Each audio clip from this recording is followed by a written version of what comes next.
Hello and welcome to the State Secrets Podcast. I'm your host, Cipher Brief CEO and publisher Suzanne Kelly. Today's State Secrets Podcast is brought to you by the Cipher Brief Threat Conference, a high-level gathering of experienced professionals from the public and private sectors. If your business is national security, you can find out how to apply at tcbconference.com. Well, if you're reading the Cipher Brief every day, as I do, and especially the open source report, you already know that Taiwan has launched its largest annual military exercise ever, amid growing concern that China is on the cusp of launching a military invasion. There are very few national security experts who don't believe this is inevitable. A recent piece published at thecipherbrief.com focuses on what Washington will do when it does happen. But first, it's the intelligence community that's on the front lines, charged with gathering as much information as possible about Xi Jinping's intent. Xi Jinping, the head of China, wants to, and we know this for a fact, because he's said it out loud, and we know this from, various other conversations we've had with some former Chinese assets that are now here. He wants to absolutely replace the U.S. as the world leader, but he doesn't want to replace us as, the world leader of democracy. He wants to replace us as the world influencer. State Secrets wanted to dig a little deeper into how the U.S. intelligence community is trying to do that. So this week, we're talking with Susan Miller, who retired just a few months ago from CIA, where she served as the assistant director for the agency's China Mission Center. The center was established in October of 2021 to better address the national security challenges posed by the People's Republic of China. We're pausing our State Secrets conversation for just a moment for this important message. With so much happening in the world of national security, you do not want to miss the Cipher Brief Threat Conference. Happening October 19th through the 22nd in Sea Island, Georgia. This 4-day event brings together national security professionals from the public and private sectors to address today's most pressing national security concerns. If your business is national security, find out how to apply at tcbconference.com. Now back to the State Secrets conversation. One thing is he wants to be sure that when allies, with the U.S. allies, and he knows we're going to go to war someday, because he absolutely plans in the coming decade, if not shorter term, to invade Taiwan. He absolutely knows that that we would come to the defense of democracies around the world. So in order to give him the edge, he has done, not only in America, but all around the globe, been able to get into national power grids. Do we care about that? Because are we talking, maybe he'll catch somebody talking something. That's not what it's about. Think, what could you do with that in a time of war? Yeah. You turn off the power. Yeah. So we know he's in a couple of power grids in America and Europe and Africa and Asia. Why? Because we had PRC companies put them in because they underbid everybody. Now that's gone. That's something that, the previous administration, the current administration are like, yeah, we're not going to let them, let anybody get at our current infrastructure. Yeah. But can you imagine, we decide to go to war to, support, Taiwan, or, we have to do it because they, something else has happened. Can you imagine having no power in California or along the eastern seaboard? Yeah. And that's why we need to really care. And his plan is to, like I said, to take us over, bit by bit. There's some things that we can kind of let go, although we shouldn't. And one of them is he has taken over U.S. influence in Africa and other developing countries. Mm-hmm. Why? Because and how? We have kind of not done as much with those countries China has this Belt and Road Initiative, so they're moving into these areas and Yes, they're bringing money and they're bringing infrastructure and they're doing right. right. They're They're making doing their what we lives used to do, what we used to do with AID and with getting US companies to kind of sign up and go do this so that we could make sure we still get these important minerals so that we can make the widgets that we need to make from all of these countries. And then we also provide a platform where a democracy can at least start yeah, and maybe not ever be as robust as ours, but at least be better than what they have. yeah, And then they join the world more, et cetera. And yeah. so that's a real concern. And so China is stepping into a lot of these roles all over the world, Mhm. and that bothers me because that should be us Now, when doing you're that. comparing the China threat to the Russia threat, how are these threats different? Okay, that one to me anyway is so easy. Um, can you name one thing you have ever bought that says made in China? Made in China. We all can, Hmm. right? Have you ever even thought about buying a toaster oven made in Russia? The answer is no. And so I'm oversimplifying this a little bit Yeah. because the bottom line is with China, we have an integrated economic Hmm. goal that might help them not want to go to war with us, um, in a way that with Russia, we have nothing. Hmm. And so I've lived in Russia. I've lived in Moscow back in the Soviet days, not to age myself at all. And I can tell you, I actually bought my American toaster broke. I actually went down to some department store. I bought a Russian made toaster, Soviet made toaster. I plugged it in and it caught fire the first time. I'm like, and it still is like that. That's why they don't manufacture stuff. There's other things that they have there. They do have some minerals and some other things that we would, have been, talking to them about. And they have a pretty good agriculture system that, kind of works not only for their own people, but for that area as well. But the bottom line, we just don't have the same kind of, Putin does not have the same kind of leverage over us as He has Xi Jinping has. he has nuclear, but he doesn't have economic for certain. Right. Let me ask you a question about, everybody's sort of watching to see what happens in the negotiations to end the war in Ukraine, the war that Russia clearly did start, Hmm. clearly unprovoked. Right. And as everyone's looking at the negotiations here, I'm wondering, Vladimir Putin was a former spy himself. He sees the world differently than a former businessman, which, Donald Trump has great skills in the business world. But where do you see these two things potentially colliding in terms of how the U.S. needs to be approaching negotiating with someone like Vladimir Putin? So the thing is that Putin is not only a former intelligence guy from Russia or from the Soviet Union and Russia, he was second chief directorate. And just to explain, first chief directorate, spies like CIA does, like MI6 does. You go overseas, you spot, assess, develop operations and things like that. The second chief directorate, they were the ones that put anybody who dared to say that the Soviet Union wasn't the best thing in the whole world into gulags and things like that. They also would torture people, dissidents and et cetera. And so he came from the kind of nasty side of the KGB, and he's always been a believer in Russia having lost something by Yeltsin doing the thing with the flag, and making it into a democracy. And a guy like him, and there's a lot of them like him, and think of our version of white supremacists or white Nazi or American Nazis. things like that.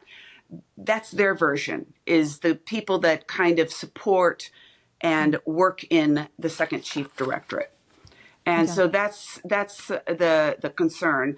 The SVR is that he doesn't care about human life. He doesn't care if his own people die in a war with Ukraine.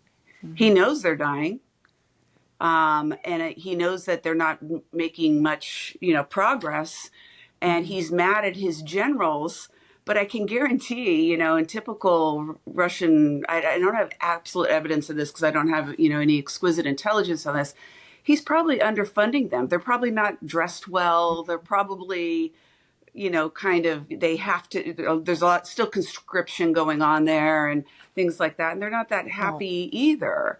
Whereas the Ukraine is fighting for their life. And that's, to me, what is astounding Putin is, what the heck, you know?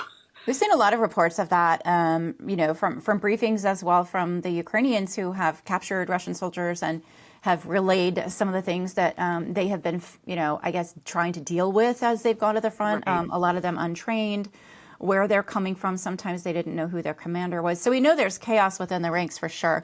But let me ask you, we've seen something since the invasion of Ukraine that we hadn't seen in the world stage quite like this before. And that is this new friendship without, any limits between Xi Jinping and Vladimir Putin. Does that concern you in a different way than these threats do on an individual basis? It does concern me in a different, yes, it is concerning. And it is different now that they claim they have this friendship without limits. But does any dictator really have a friend? Somebody they totally trust, that they'll tell them everything to, and vice versa. And if I, Xi Jinping, say, yes, of course, I'll give you some very, some terrific bombs and things like that.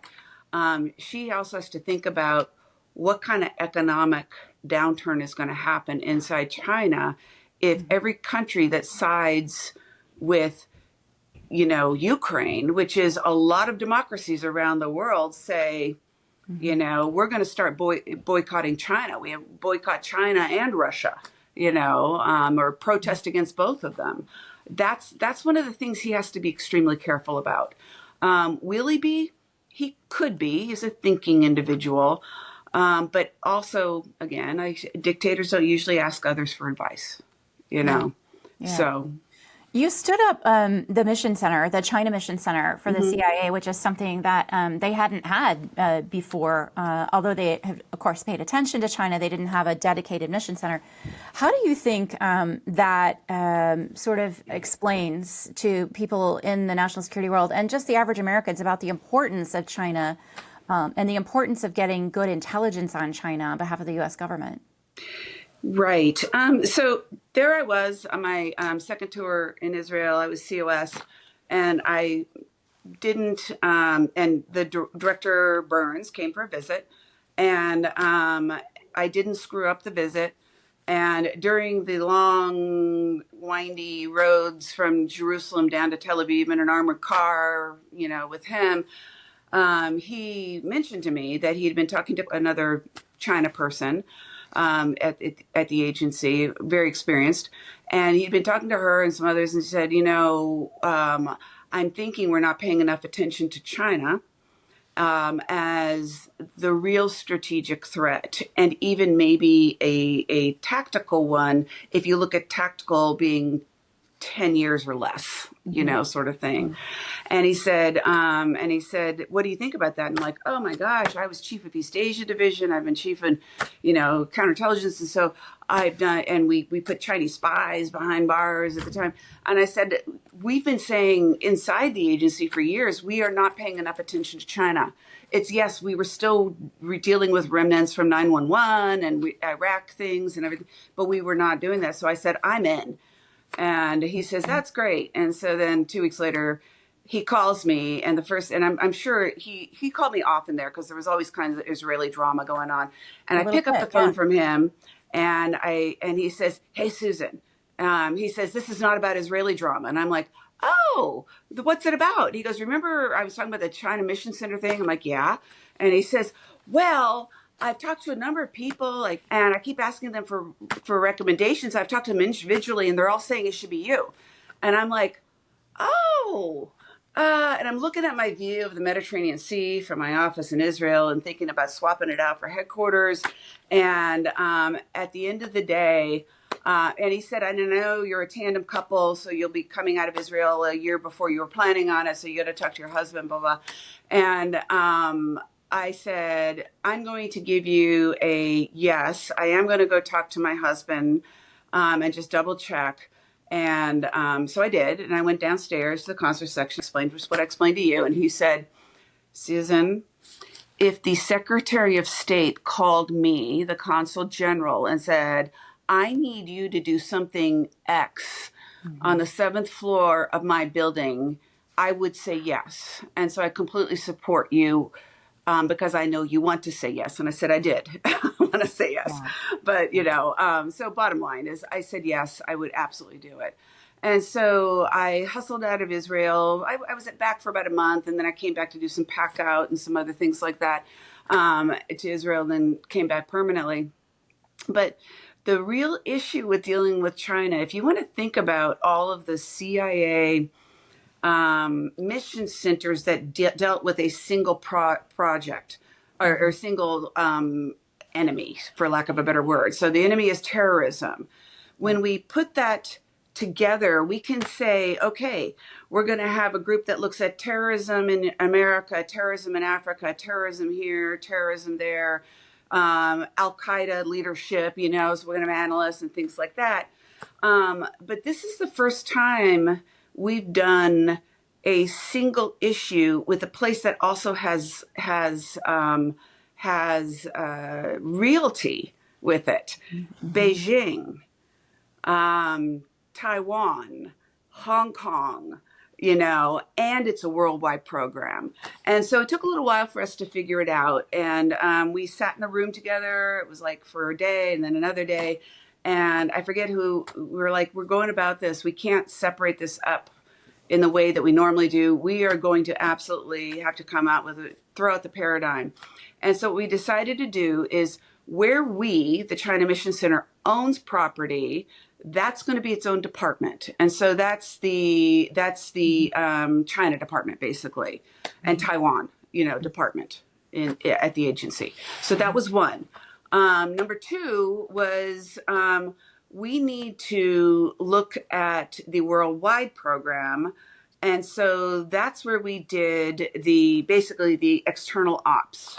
And that goal was not only to work with stations, everything that we always do, send out requirements. What do we need? What kind of, this, that, the other.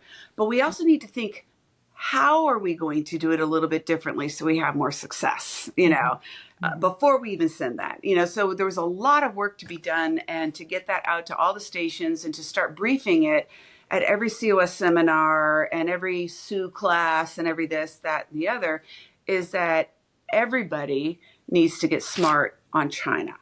It can't just be China Mission Center, can't just be East Asia Division, which also has a lot of China experts in it. It's got to be all the way across. And so we started what we call STED, which is the Strategic Training and Education Department, which is meant, kind of STED talks. And they actually do a STED talk. And they're the ones that literally went out to every single mission center chief, brought in their training teams, this, that, and the other, and built modules that really help.